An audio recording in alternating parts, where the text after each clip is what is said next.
great when they're not tired. This is when they're tired, that's when the real champions come out. That's when that real dog come out.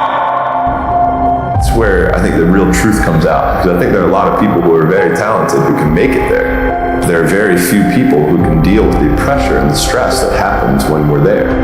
I feel I'm the best ever. It's not bragging or boasting. The proof is in the pudding. In my mind, I'm always the best. I am the greatest fighter of all time. And when I hit you with a hard right hand, you will fall. I'm gonna win tomorrow. I'm gonna win right now. If you're passionate about what you're doing, keep going, keep believing, reach for the stars.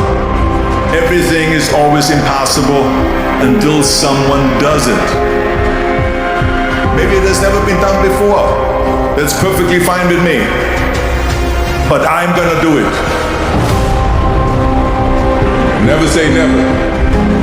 Because limits, like fears, are often just an illusion.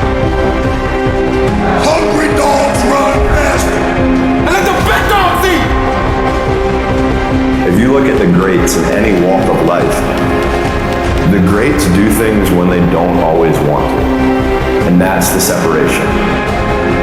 It means you have to be more disciplined than not disciplined. I wanted to be the best I could be, period. I was waiting for you to smile at some of the compliments. You didn't. Smiling doesn't win you gold medals. I'm too fast, I'm too skillful, and I'm gonna show everybody out there watching this show and the whole world, and the world will bow and admit that I am the greatest of all time when you see what I do to George Foreman. I believe that whatever I put my mind to, and if I was willing to make sacrifices and I was dedicated, that I could achieve absolutely anything. I'm the best ever. I'm the most brutal and vicious and most ruthless champion there's ever been. There's no one can stop me. I'd like to take this chance to apologize to absolutely nobody. Maybe someone's don't like me because maybe I'm too good. You win some, you lose some. But you live to fight another day.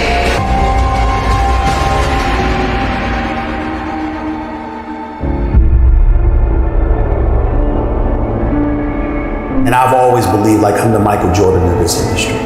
When I'm on the air, I'm the one that will make you want to hear from me. I don't care who I'm on the air with. I don't care who it is. It does not matter to me. By the time I finish speaking, I am the one that you're going to want to listen to. That's my attitude. If this requires 100% and you give me 99, I might want to fire you.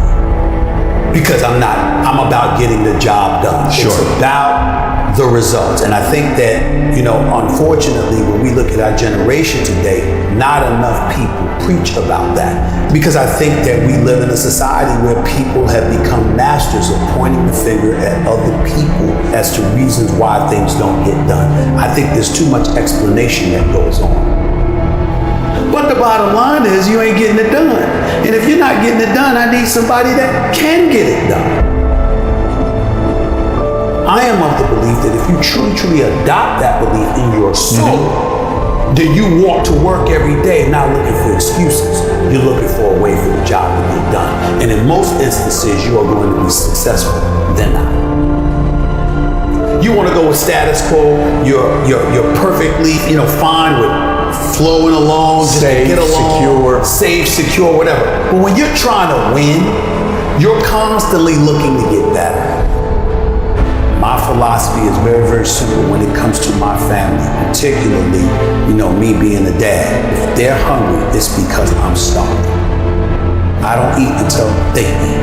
I'm not comfortable until they're comfortable. I don't have unless they have. That's the mentality, and that's the mentality that I strictly get from my mother. And so for me, having that kind of mentality, but what comes with that?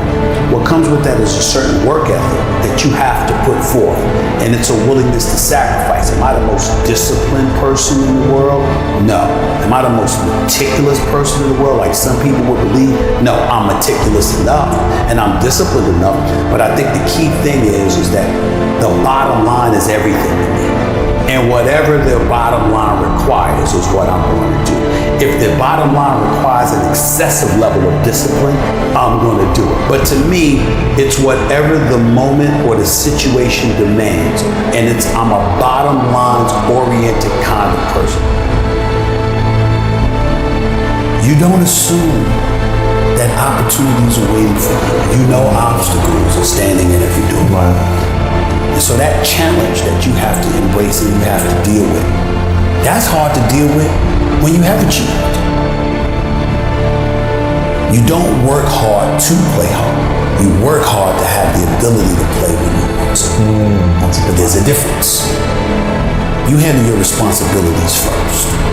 And when you work hard and you have that sense of pride, it goes right out the window if you utilize your efforts in the wrong fashion. But when you do what's right, and it's based off of that effort that you put in, then you feel good about it because you took care of your responsibilities. Then you can go play. And I was not always confident. There's no doubt about that. I've always had my insecurities. What I firmly believed in was, as it pertained to me, is that I always worked hard. I was never lazy. I was always somebody that believed in hard work. Betting on yourself is believing in you. Knowing who you are, what you're worth. Having an idea about it anyway. And willing to work towards that, to validate that reality. That's betting on yourself. It's your job. And if you can't do it, you scratch, claw, and even die trying.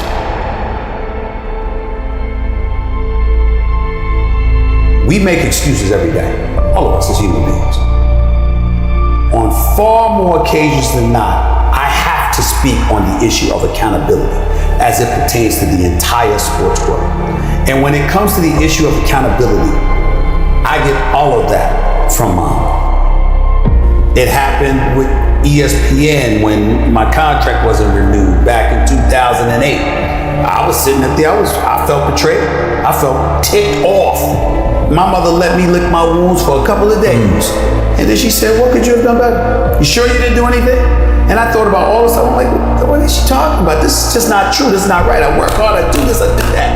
And then I started thinking about it. Yeah, I was a pain in the ass. I did kind of complain a little bit too much. But the biggest thing that I remember doing is that I always came to the bosses with problems. I never came to them with solutions. It was always about the problem, never the solution. And I learned when I sat back and reflected on the mistakes that I had made in my career at the time, I learned that no boss wants to talk to anybody that doesn't have solutions. Instead of working around the clock trying to figure out what somebody else wants from you, good or bad, there are moments that crystallizes it for you in your mind. Pay attention and you'll see what they are. And you'll know what to do accordingly. That is what I believe makes me the best. It's my commitment to excellence for the collective whole.